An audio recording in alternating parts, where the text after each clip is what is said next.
అమ్మా, మనం దేవుణ్ణి ఎలా చూడొచ్చు? దేవుడు చూడడానికి ఎలా ఉంటాడు? వీడికన్నీ వింత డౌట్స్. ఆ పాల గ్లాస్ ఇటివు.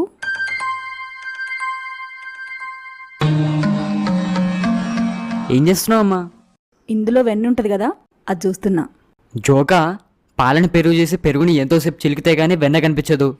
దేవుడు కూడా అంతేరా, ఊరికనే కనిపించడు. ఎంతో సాధన చెయ్యాలి, ధ్యానం చెయ్యాలి, వీటన్నిటికీ భక్తి తోడవ్వాలి. దేవుడు ఎప్పుడు ఏ రూపంలో కనపడతాడో ఎవరికీ తెలియదు, కానీ ఆ రూపాన్ని కనిపెట్టగలిగే కళ్ళు మనకు కలిగి ఉండాలి. సాధన, ధ్యానం కష్టమే, అయినా ట్రై చేస్తా.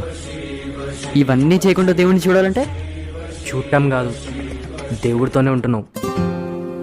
అమ్మా నాన్నరా